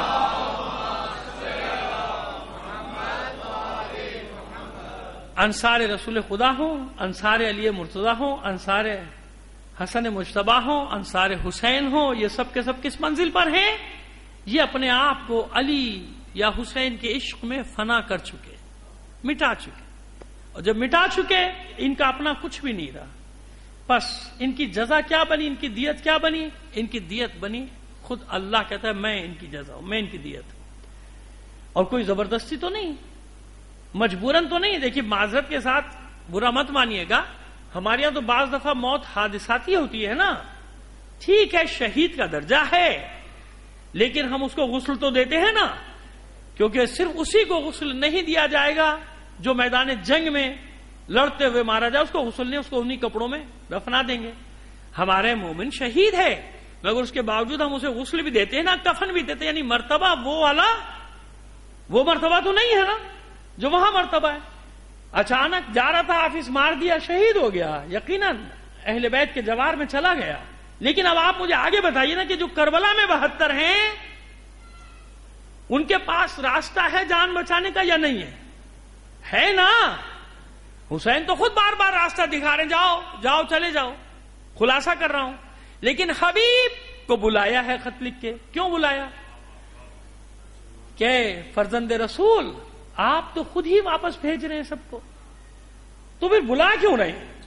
آپ نے جب راستہ کھول دیا کہ بھئی جاؤ چلے جاؤ, بیعت اٹھاتا ہوں. اور یہاں تک بھی ملتا ہے کہ بھئی قیامت کے دن بھی تم پہ کوئی ذمہ داری نہیں, یہاں تک تم نے میرا ساتھ دیا, ٹھیک ہے تم میرا ساتھ دینے والوں میں ہو, تم نے میرا ساتھ دیا ہے, جاؤ اب. لیکن حبیب کو بلانے کا کیا مقصد؟ یہی بتانا چاہ رہے ہیں. یہی وہ محبت, وہ جو فنا کرتی, جس محبت میں انسان اپنے آپ کو فنا کر دیتا ہے. ومن احبنی, جو میری محبت میں گرفتار ہو گیا, فقد انا قتلتہ, میں نے اس کو, کیا مطلب قتل کرنے کا؟ یعنی اب اس کا جو بھی انجام ہوگا میری راہ میں اس کی جزا مجھ پر ہے. فانا دیتہ, میں اس کی دیت بن جاؤں گا. تو انصار حسینی سنا ضرور ہے جنت ملے گی, دیکھا تو نہیں تھا. سنا تو کوفے والوں نے بھی تھا کہ جنت میں جائیں گے, حسین کا ساتھ دیں گے, لیکن کہا بھائی پتہ نہیں ملے نہیں ملے, چھوڑو, ساتھ نہیں دیا نا. تو انصار حسینی نے جنت دیکھنے کے بعد حسین کا ساتھ نہیں دیا, حسین کا ساتھ دینے کے بعد جنت کا مشاہدہ کیا. کیسے؟ جب حسین نے 3 بار کم از کم ملتا ہے, 2 بار کہہ لیجئے, لیکن 3 بار تو بات طے ہے کہ مغربین کے بعد, پھر ایک بار, پھر نصف شب کے بعد سب کو جمع کر کے خیمے میں کہا تھا کہ جاؤ چلے جاؤ, تم نے یہاں تک میرا ساتھ دیا, میں راضی ہوں تم سے, چلے جاؤ. جنت تو نہیں دکھائی حسین نے, کہاں دکھائی جنت؟ کہ چلے جاؤ میں راضی ہوں, اب تو رضایت بھی مل گئی نا, اب تو جا سکتے تھے کہ میں راضی ہوں. راضی ہونے کا مطلب ہے کہ میں شفاعت بھی کروں گا, جاؤ چلے جاؤ, چراغ بھی گل کرتا ہوں, چلے جاؤ. کوئی گیا نہیں گیا نا. یہی تو حسین دکھانا چاہ رہے ہیں دنیا کو کہ محبت کا مطلب کیا ہے, عشق کی منزلیں کیا ہیں. اگرچہ کہ دونوں میں فرق ہے, وہ فرق بھی بیان کر چکا ہوں کہ اس کی منزلیں کیا ہیں. نہیں گئے, کوئی بھی نہیں گئے. اب بتا دیا دنیا کو کہ ان میں سے کوئی بھی جانے والا نہ تھا موت کے خوف سے, بلکہ موت پر لپکنے والے تھے. اس کے بعد کشف حجاب کیا ہے حسین نے کہ اپنے سروں کی طرف دیکھو, اپنے چہروں کو آسمان کی طرف کرو. اب جب چہرے آسمان کی طرف کیا انصار حسینی نے, تو کشف حجاب ہوا. اس کشف حجاب پہ بھی لوگوں کو بڑی چڑ ہوتی ہے کہ بھئی یہ بھی آپ نے بنایا ہوا ہے. کشف حجاب ہو گیا, جنت دکھا دی. تو خدا کے بندو, کشف حجاب کا مطلب کیا ہے؟ اس کشف حجاب کے مطلب کو سمجھو مولا کے قول سے, واللہ ما شککت فی الحق مذ اریتہ, خدا کی قسم مجھے حق میں کبھی شک نہیں ہوا جب سے حق مجھے دکھایا گیا. بتایا نہیں گیا, سنایا نہیں گیا, لکھایا نہیں گیا, پڑھایا نہیں گیا. مذ اریتہ, جب سے حق مجھے دکھایا گیا. کب دکھایا گیا, کہاں دکھایا گیا؟ جاؤ تفتیش کرو, تحقیق کرو. نہیں ملے جواب تو اس طالب علم سے لے لینا کہ کب دکھایا گیا اور کہاں دکھایا گیا. یہ اعتراض کرنے والوں کے لیے کہہ رہا ہوں, آپ کے لیے نہیں کہہ رہا. تو بس کشف حجاب اسے کہتے ہیں. اور وہ تو انصار حسینی ہیں. انصار حسینی کے بعد ایسے ایسے عارف باللہ عرفا میں لوگ گزرے ہیں کہ جن کے لیے مشیت نے کشف حجاب کیا ہے. کیا ہے. واقعات سنانے شروع کروں گا نہ معلوم کتنی مجلسیں گزر جائیں گی. کشف حجاب حسین نے کیا. کشف حجاب کے اپنا مقام دیکھو. موسیٰ کو دکھایا جا سکتا ہے مقام, اور جو تمام انبیاء کا وارث ہو وہ جناب ابراہیم کو دکھایا جا سکتی ہے نشانیاں, اور جو جناب ابراہیم کا وارث ہو وہ ذرا پیچھے انبیاء کے قصص جو قرآن میں ہیں انہی کو دیکھ لیا کرو کہ کیا کیا مشاہدات کس کس کو اللہ نے کرائے ہیں, کس کس کو کون کون سی نشانیاں دکھائی ہیں. تو حسین وارث انبیاء, تمام انبیاء کی محنتوں کا ثمر, نچوڑ ہے حسین کی ذات, لہذا کشف حجاب کیا. اب امام علی مقام کے انصار نے جب مشاہدہ کیا, یہ تھی وہ خوشی کہ انصار حسینی کے چہرے گلنار ہوتے جا رہے تھے. اس لیے میں جملہ کہتا ہوں ہمیشہ کہ وہ ہم ہیں جنہیں جنت کا شوق ہے. انصار حسینی وہ ہیں جنت کو جن کا شوق ہے. تو ایسے بنو کہ جنت تمہاری مشتاق بنے. جنت کا مشتاق ہونا عام آدمی کا کام ہے, عام مومن کا, مجھ جیسے گناہگار کا. اور جنت جس کی مشتاق ہو وہ کچھ اور ہے. یعنی انہیں جنت کوئی زینت نہیں دے گی, وہ جنت میں جائیں گے تو جنت کو 4 چاند لگ جائیں گے, وہ جنت کو زینت دیں گے. یہ ہے دیا کہ جو میری راہ میں اپنے آپ کو فنا کر دے, جو میری راہ میں اپنے آپ کو مٹا دے, وَأَنَا دِيَتُهُ, میں اس کی دیت ہوں, میں اس کا بدل ہوں, میں اس کا بدلہ ہوں, اللہ اس کا بدلہ. لہذا جس کا دیا خود اللہ ہو تو جنت اس کے مشتاق ہوتی ہے, جنت اس کی منتظر ہوتی ہے. اسے جنت کا شوق نہیں. جس نے تجھے پا لیا پھر اس سے سب کچھ لے بھی لیا جائے تو شخصیت ذہن میں آ گئی جس کا یہ قول ہے. اس نے کیا کھویا جس نے تجھے پا لیا. یہ ہے مطلب. تمام حدیثوں کو جمع کرتے چلے جائیے. کس کس کو کہیں گے یہ ضعیف, یہ ضعیف, یہ ضعیف, یہ ضعیف, کہاں سے لائیں گے بھائی. یہاں تو سب ملتا چلا جا رہا ہے آپس میں, مطلب آپس میں ملتا چلا جا رہا ہے. معبود جس نے تجھے پا لیا اس نے کیا کھویا, اور اس نے کیا پایا جس نے تجھے کھو دیا. ساری دنیا مل جائے اور تو نہ ملا تو بیکار ہے, اور جس نے تجھے پا لیا پھر اسے کیا چاہیے, سب کچھ اسے لے لیا جائے. جسے اللہ مل گیا اسے کیا میں چاہیے. یہ مطلب ہے. بس اب اس تقویٰ کی منزل کو اور وقت جات نہیں تھا, آگے بڑھائیں گے, زندگی رہی کل کی مجلس میں. لیکن مقصد یہ ہے کہ ریاکاری سے پاک ہو کر ایسی عبادت کر لو کہ اس منزل تک پہنچ جاؤ. اس منزل تک پہنچ جاؤ کہ تمہیں کوئی بشارت بھی نہیں دے اللہ, نہ کوئی حکم دے. کیا مطلب ہے عربی, یہ کیا بات ہوئی. متقین قرآن مجید میں متقین وہ واحد طبقہ ہے جسے اللہ نے کوئی حکم دیا ہی نہیں ہے, نہ ڈرایا ہے نہ حکم دیا. جیسے مومنین کو نا یا ایھا الذین آمنوا کہہ کے یہ کرو یہ نہ کرو, یہ کرو یہ نہ کرو. متقین کو پورے پڑھ لیجیے گا, پورے رمضان میں پڑھتے چلے جائیے. متقین کو اللہ نے جہاں بھی خطاب کیا ان کے منصب کے ساتھ, ذالک الکتاب لا ریب فیہ ھدی للمتقین ان اللہ مع المتقین انما یتقبل اللہ من المتقین ان المتقین فی جنات وعیون تلک الدار الآخرۃ نجعلها للذین لا یریدون علوا فی الارض ولا فسادا والعاقبۃ للمتقین. ایسے ہی ہے نا, الذین یقولون ربنا هب لنا من ازواجنا وذریاتنا قرۃ اعین واجعلنا للمتقین اماما. یہ ہے متقین قرآن میں. کیوں, کیا مطلب کہ متقی کو کچھ نہیں کرنا؟ نہیں, یہ منزل ہی آگے کی ہے. یا ایھا الذین آمنوا اتقوا اللہ. ایمان آخری منزل نہیں, مومن ہونا آخری منزل نہیں. اے مومنو آگے بڑھو تقوی کی طرف. وہ عقل سے عشق کا سفر یہ ہے, عقل سے عشق کا سفر یہ ہے, عقل سے محبت کا سفر یہ ہے کہ جب ان مراحل کو طے کرے گا جبھی تو متقی بنے گا. جب متقی بن گیا تو اب کوئی حکم نہیں, منصب کی بات ہوگی. ایسا ہوگا متقی, ایسا ہوگا کہ کوئی دعائے قنوت میں دعا کرے گا وجعلنا للمتقین اماما. بار الہ مجھے متقین کا امام بنا دے. اب ڈھونڈ لو امام المتقین کون ہے. صلوات بھیجیے محمد آل محمد پر. خیر ختم کیا بات کو آج یہاں، کل انشاءاللہ اسی کو گفتگو کو آگے بڑھائیں گے، بس یہاں تک لاتے ہیں۔ ہر زمانے میں ایک امام المتقین کا وجود ضروری ہے۔ کیوں ضروری ہے بات کریں گے انشاءاللہ کل سے۔ بس علی اپنے زمانے میں دعا مانگ رہے ہیں، کامیاب امام المتقین ہے۔ حسن مجتبی اپنے زمانے میں دعا مانگ رہے ہیں، اور کربلا میں حسین امام المتقین، متقین کی جماعت چھوٹی سی، کم کرتے جائیے نا۔ قرآن مجید ہدی للناس تمام انسانوں کے لیے آیا، تمام انسانوں نے ہدایت تو نہیں لی اس سے، پھر مسلمان، پھر مومنین، اور پھر مومن سے آگے کا درجہ کیا ہے؟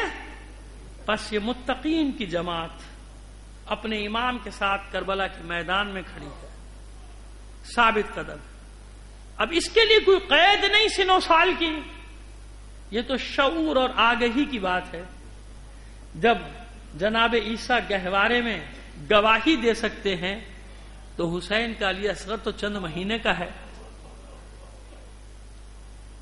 مبالغہ نہیں کروں گا، بالکل بھی نہیں کروں گا، اطمینان رکھیے۔ ایک بات سمجھنے کے لیے کہہ رہا ہوں کہ جناب حضرت عیسیٰ علیہ السلام نے گہوارے میں اپنی ماں کی عصمت کی بھی گواہی دی، اپنے رسول ہونے کے بھی، اور اللہ کے وحدانیت کی گواہی سب دیا کہ انی عبداللہ، میں عبد اللہ کا بندہ ہوں، تمہاری طرف رسول بنا کر بھیجا گیا ہوں۔ ایسا ہوا کہ نہیں ہوا؟ دی ہے۔ غیر معصومین کی اولادوں میں قرآن مجید میں جن قوموں کا ذکر ہے، آل فرعون میں سے، آل بنی اسرائیل میں سے چند مومنوں کو ان کے بچوں سمیت جب آگ میں ڈالا جا رہا تھا تو معصوم بچے گویا ہوئے تھے۔ ماں کی گود سے بچے کو چھین کر آگ میں پھینکا جا رہا تھا، جلتے ہوئے کڑھاؤں میں پھینکا جا رہا تھا۔ ماں کے قدم ڈگمگائے، پہلی 5 بچے اس کے جل چکے تھے۔ شیرخوار کو جب لیا گیا، پھینکا گیا، شیرخوار گویا ہوا۔ یہ قصص انبیاء ہمارے ہوں یا ہمارے برادران کے ہوں، سب جگہ یہ واقعہ موجود ہے۔ کہیں سورہ فجر کی تشریح میں، کہیں دوسرے اور سوروں کی تشریح میں یہ موجود ہے یہ آیت کہ وہ معصوم شیرخوار گویا ہوا کہتا ہے میری ماں ثابت قدم رہنا، ثابت قدم رہنا، اس قربانی کے بدلے میں اللہ بہت بڑا مرتبہ دینے والا ہے۔ وہ نبی نہیں تھی عورت، وہ مریم نہیں تھی، وہ سارہ نہیں تھی، وہ ہاجرہ نہیں تھی، مگر اللہ نے اس معصوم بچے کو قوت گویائی دی۔ میں یہاں کب کہہ رہا ہوں کہ علی اصغر بولے، علی اصغر نے گفتگو کی۔ اگر وہ بچے بول کر حق کی گواہی دے سکتے ہیں تو اب علی اصغر کے معصوم سا تبسم ہی سب سے بڑی گواہی ہے کہ علی اصغر بھی جانتا ہے کہ میرے بابا کا مقصد کیا ہے۔ اس کے خشک ہونٹوں پر زبان کا پھرایا جانا ہی کافی ہے، وہی گواہی ہے۔ میں نے پہلے ہی عرض کر دیا کہ مبالغہ نہیں کرنے جا رہا، میں ایسے الفاظ نہیں ادا کرنے جا رہا جن کا روایت میں کہیں کوئی وجود نہ ہو، لیکن میں نے جو مقدمہ بنایا وہ تو سامنے رکھیے۔ اب تو مان لیجئے کہ معصوم شیرخوار علی اصغر کی زبان کی تاثیر کیا ہے؟ سوکھی سی زبان، سوکھے ہوئے لب، چہرہ پیاس سے اور دھوپ سے کملا گیا تھا، جانتے ہیں، زرد پڑ گیا تھا، جس کی ماں کا شیر بھی خشک ہو گیا تھا، وہ علی اصغر۔ ایسے تھوڑی آ گئے تھے حسین سب کو لے کر، جس کردار کی ضرورت تھی کربلا میں ہر اس کریکٹر کو لے کر آئے تھے، نہ کوئی زیادہ تھا نہ کوئی کم تھا، جسے جانا تھا پہلے چلا گیا۔ عاشور کے دن جس کی ضرورت تھی ہر اس کردار تھا۔ اور علی اصغر کی شہادت کوئی معمولی شہادت ہے جسے لوگ ایسے ہی آسان سا سمجھتے ہیں؟ باپ کے ہاتھوں پہ بچے کا منقلب ہو جانا، وہ باپ جو خیمے سے یہ کہہ کر لایا ہے کہ لاؤ، پیاس سے تڑپ رہا ہے میرا معصوم بچہ، لے جاتا ہوں، شاید کسی کو ترس آ جائے، اس بچے کو پانی پلا دے، جنگ تو مجھ سے ہے نا۔ لوگ یقین نہیں کرتے تھے، آپ مبالغہ کرتے ہیں کہ علی اصغر کو 6 ماہ کے بچے کو کون شہید کرے گا۔ آج سمجھ میں آ گئی بات۔ 21ویں صدی میں عورتوں کے پیٹ چاک کر کے بچوں کو نکال کے مارا گیا۔ آج ماؤں کی گودوں سے چھین کے گولیاں سروں پہ ماری گئی معصوم بچوں کے۔ اب سمجھ میں آیا کہ جب 21ویں صدی میں ایسے وحشی درندے موجود ہیں تو وہ تو زمانے جاہلیت سے بالکل قریب تھے، بالکل قریب تھے۔ ابھی کتنا عرصہ ہوا تھا جناب سید الشہداء جناب حمزہ کا کلیجہ چبائے ہوئے، کتنا عرصہ گزرا تھا، وہی تو لوگ تھے، بس کلمہ پڑھ لیا تھا، عادتیں تو نہیں بدلی تھیں۔ لہذا وہ معصوم سا بچہ جب لے کر آئے ہیں، اور کتنی بار حجت تمام کی حسین نے، ہاتھوں پہ بلند کر لیا تھا، میرے بچے کو پانی پلا دو، پیاس سے تڑپ رہا ہے، جلتی ریت پر لٹا دیا تھا، دور ہٹ گئے تھے، میں پیچھے ہٹ جاتا ہوں، میرے معصوم بچے کو پانی پلا دو، پیاس سے تڑپ رہا ہے۔ یاد رکھیے، عام انسان کو جو محبت ہوتی ہے نا دل میں، معصوم کے دل میں ہزاروں گنا زیادہ عاطفہ اور محبت ہے، کیونکہ وہ تو سب سے محبت کرتا ہے۔ اور یہاں تک عرفا نے لکھا ہے کہ یہ انسانوں سے محبت ہی تو تھی کہ امام آخری وقت تک کوشش کرتے رہے کہ اس لشکر کو جہنم میں جانے سے بچا لوں۔ حجت تمام کی ہے کہ نہیں؟ آخر وقت تک کوشش کیا ہے کہ بچا لوں انسانوں کو، نہ جائیں یہ جہنم میں۔ کون لوگ؟ جنہوں نے علی اصغر کو نہیں چھوڑا۔ مگر کیسا شقی القلب ہوگا وہ شخص جس نے گردن علی اصغر کا نشانہ لیا ہوگا، کیونکہ بچے نے جب خشک زبان ہونٹوں پہ پھرائی تھی تو روایات میں یہی لکھا گیا ہے کہ منہ پھیر پھیر کر رونے لگے تھے سپاہی۔ عمر سعد کا لشکر رو رہا تھا، کئیوں نے تلواریں رکھ دی کہ بھائی نہیں لڑتے، بچے کو کون مارے گا، اس کو پانی پلاؤ، اس سے ہماری لڑائی نہیں ہے۔ یہ ہوا عمر سعد کے سر پہ پہنچ گئے سپاہی، یہ بچے سے ہماری کاہے کی لڑائی ہے، اس کو تو پانی پلاؤ۔ گھبرا گیا تھا پسر سعد کی، یہ کیا ہوا؟ ہرملہ دیکھ رہا ہے، اقطع کلام الحسین، حسین کے کلام کو قطع کر دے۔ اب میں اپنے بزرگوں کی زبانی جو مصائب پڑھتا ہوں وہی پڑھوں گا۔ یہی ہے نا کہ ہرملہ نے تیرے سے شعبہ کمان میں جوڑا، سے شعبہ یعنی 3 منہ والا، تیرے سے شعبہ کمان میں جوڑا، جس کے لیے وہ کہتا ہے کہ 6 دن تک میں نے زہر میں بجھایا تھا ان تیروں کو۔ وہ 6 تیر جو لے کر چلا تھا، یہ تیر اس نے کئی دن تک زہر میں بجھائے تھے، ڈبو کے رکھے تھے زہر میں۔ وہ تیر کمان میں جوڑا اور معصوم بچے کی گردن کا نشانہ لیا۔ لیکن میں نے عرض کیا کہ میں اپنے بزرگوں کے جملوں کا سہارا لیتا ہوں کہ گمان یہ ہے، یقین یہ ہے کہ حکم دیا تھا پسر سعد نے، اقطع کلام الحسین، حسین کے کلام کو قطع کرا، علی اصغر کو مارنے کا حکم تھوڑی دیا تھا۔ تو گمان یہی ہے کہ ہرملہ نے نشانہ لیا تھا حسین کی گردن کا، لیکن ابھی حسین کا آخری مجاہد علی اصغر زندہ ہے۔ کیسے ہو سکتا ہے کہ علی اکبر بابا کا دفاع کرے، قاسم دفاع کرے، اون محمد دفاع کریں، عباس دفاع کریں، علی اصغر پیچھے رہ جائے؟ جبکہ رات بھر علی اصغر اپنی ماں کے گریے کو سنتا رہا ہے، ماں یہ کہہ کے روتی رہی ہے کہ کاش میرا علی اصغر اتنا بڑا ہوتا کہ تلوار اٹھا لیتا، تو میں بھی اپنے بچے کو میدان جنگ میں بھیج دیتی۔ اس کا جواب بھی تو دینا ہے نا اپنی ماں کو۔ اور اس میں بھی کوئی بعید نہیں کہ خیمے کی اوٹ سے، خیمے کے در سے، جھرری سے جھانک کے دیکھ رہی ہے ماں اپنے بچے کی جنگ کو۔ ادھر ہرملہ تیار ہوا، ادھر علی اصغر نے اپنے آپ کو تیار کیا۔ تیر چلا، بچہ تیار ہوا، جیسے ہی تیر حسین کے قریب آیا، بچے نے ہمک کے اپنی گردن کو سامنے کر دیا۔ اسی لیے روایتوں میں یہی لکھا ہے کہ پہلے تیر نے علی اصغر کے گلے کو چھیدا ہے، بعد میں حسین کے بازو میں پیوست ہوا۔ اور کہتے ہیں کہ تیر لگتے ہی من کا ڈھلک گیا، علی اصغر کی گردن ڈھلک گئی۔ میں کہتا ہوں کہ نہیں، گردن نہیں ڈھلکی، من کا نہیں ڈھلکا، علی اصغر نے کروٹ لی خیمے کی جانب۔ یہ ہے وہ ابدی مسکراہٹ۔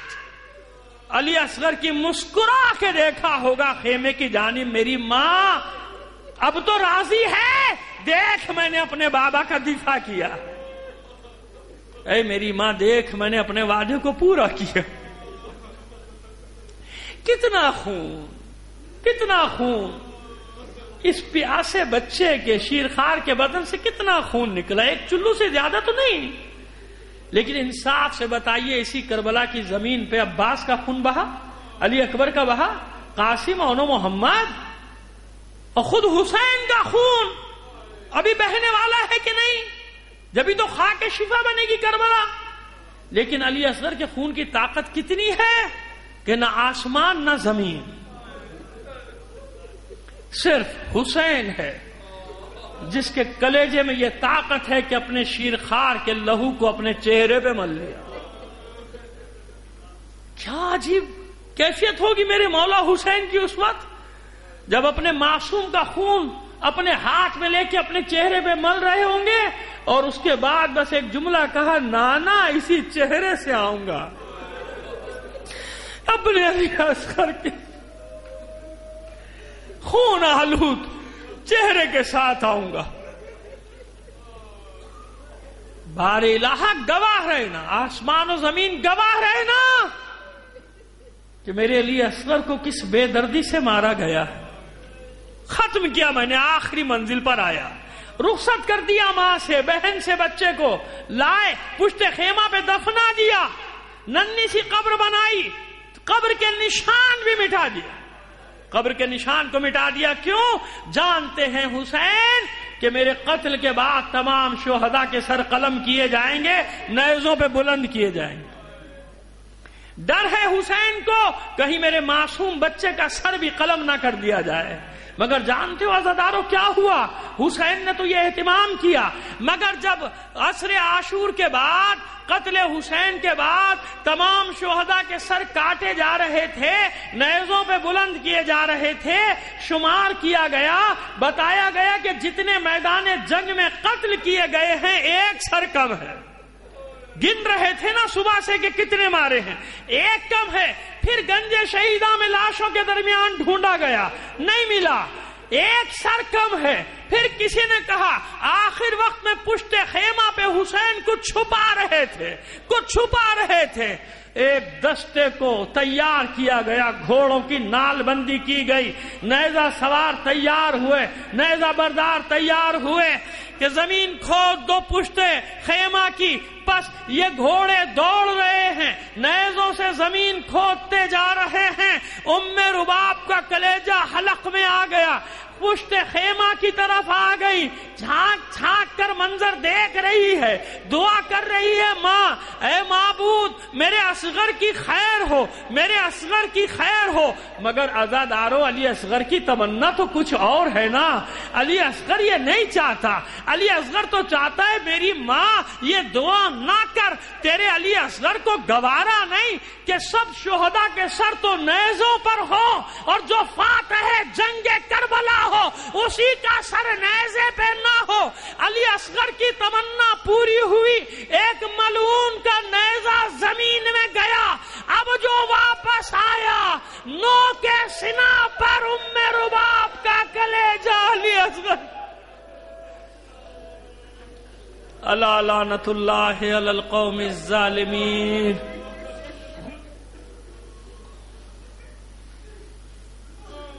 وَسَيَعْلَمُ الَّذِينَ ظَلَمُوا أَيَّ مُنقَلِبٍ يَنقَلِبُونَ۔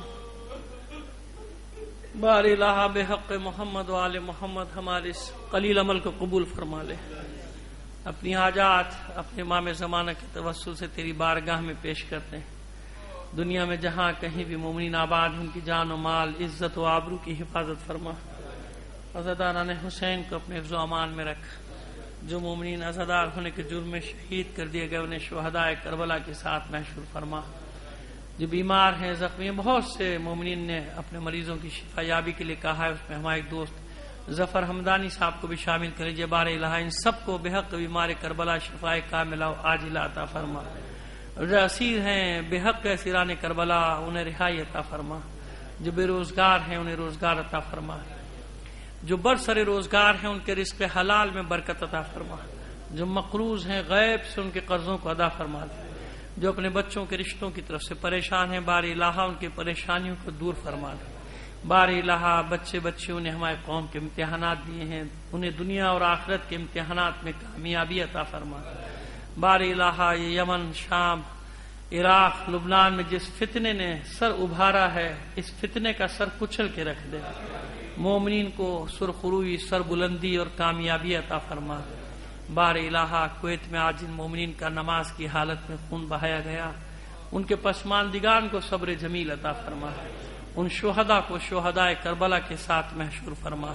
اور میری آواز جہاں تک بھی جائے یا نہ جائے، لیکن میں ایک انسانی فریضہ سمجھتا ہوں کہ پہلی بار ایسا ہوا ہے کہ کویت میں اس بلاسٹ کے بعد، دھماکے کے بعد، سب سے پہلے پروٹوکول کے بغیر جو شخص وہاں پر پہنچا، یہ وہیں سے مجھے فرسٹ ہینڈ اطلاع آئی ہے، میں کوئی سنی سنائی بات نہیں کر رہا ہوں، وہاں کا امیر سب سے پہلے پہنچا ہے.